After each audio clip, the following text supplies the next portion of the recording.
Everyone, welcome back to lesson number 2 in our new unit on quadratic functions. Today we're going to focus on graphing quadratic functions, identifying the parts of a parabola on a graph. We are going to work on finding the axis of symmetry and the vertex algebraically. As a review, the standard form of a quadratic function is the expression ax squared plus bx plus c, and remember a, the coefficient in front of the quadratic term, cannot be equal to 0. We call the graph of a quadratic function a parabola. Now let's review some of the characteristics that we talked about during the first lesson. This red line here on the graph is our axis of symmetry. Remember, the axis of symmetry will always be the vertical line that passes through the vertex of the parabola. The vertex is the point, and remember, a point is the same thing as an ordered pair x, y, at which the parabola intersects the axis of symmetry. Remember, the vertex is either the maximum value of the function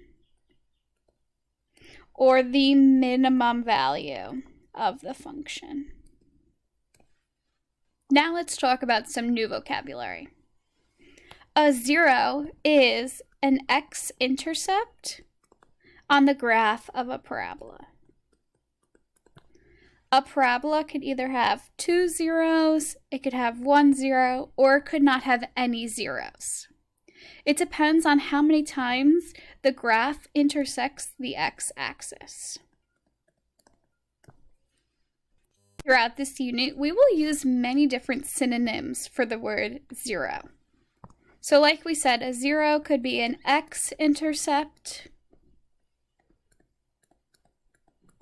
It could also be referred to as the roots of a quadratic function, or it could be referred to as the solutions to a quadratic function. Now let's review the domain and range. The domain of a quadratic function is always the set of all real numbers. Remember, we can use the symbol all real numbers to express that. The range varies. Every parabola also has an interval where its graph is increasing and decreasing.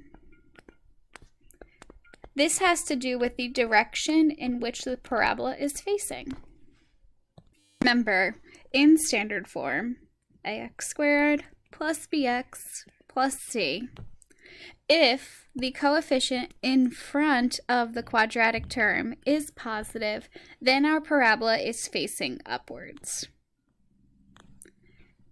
Based on where our vertex is where we figure out the interval in which the graph is increasing and decreasing. Anytime your parabola is facing upwards, it will always have a decreasing interval to the left of the vertex, and it will have an increasing interval to the right of the vertex. Now, if the coefficient in front of the quadratic term in standard form is negative, we know that our parabola is facing downward. Now again, based off of where the vertex is on our parabola, we can figure out the interval in which the graph is increasing and decreasing. In this case, when your parabola faces downward to the left of the vertex, we will always find our increasing interval. Then to the right of the vertex, we will always find our decreasing interval. Now let's take a look at example 1. This is a review of what we just talked about and what we did in lesson 1. I'd like you to label the following characteristics on your graph and then fill in the blanks. Please pause this video and do both of the examples on this page. Now let's review the solutions. In this case, our parabola's opening direction is up or upward. The axis of symmetry, remember, is that vertical line that intersects our parabola at the vertex. The equation for the axis of symmetry is x equals 1. Our vertex is 1, -4. Remember, the zeros, the roots, the solutions, or the x-intercepts are, in this case, -1, 0 and 3, 0. Always make sure you express them as ordered pairs. The y-intercept, where our parabola crosses the y-axis, is the point 0, -3. The domain is always a set of all real numbers. Since our vertex is a minimum and the minimum value here is -4, all of our y values fall above -4. So in this case, our range is greater than or equal to -4. Now for the second example on this page, our opening direction is down or downward. Our axis of symmetry has the equation x equals -1. Our vertex is -1, 4. The zeros, the roots, the solutions to this quadratic function are -3, 0 and 1, 0. The y-intercept is 0, 3. Our domain is all real numbers. And since this vertex is a maximum value and its maximum value is 4, the range falls below 4. So our range is y is less than or equal to 4. Let's continue on now. Now, there may be times where you're asked to find the vertex and the axis of symmetry, but we're not given a graph of the function. This is where we're going to need to find the vertex and the axis of symmetry for the graph of each function algebraically. Remember that to find the axis of symmetry, the equation is x equals -b over 2a. Remember that in standard form, it is the expression ax squared plus bx plus c. Let's identify what a is in this case. A, in our first example here, is the coefficient 1. So we are going to substitute 1 into the equation -b over 2a. Then, let's identify what b is in our equation in example A. B is 6. So we're going to substitute 6 into our equation -b over 2a. So let's do that together here. Remember that when you substitute, you must use parentheses to show that substitution. Then after substituting the values of a and b, you may evaluate. So you should find that the axis of symmetry has the equation x equals -3. But we're not done yet. Remember, once we find the equation of the axis of symmetry, we can use that value of x to find the y value of the vertex. In this case, we're going to use function notation to evaluate. So we are going to substitute the value of -3 into our quadratic function above. So anytime you see the variable x, please take a minute and substitute -3 in.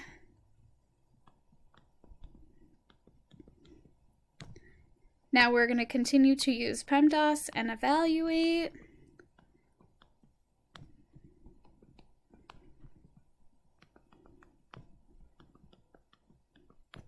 Now we found that the y value is -11.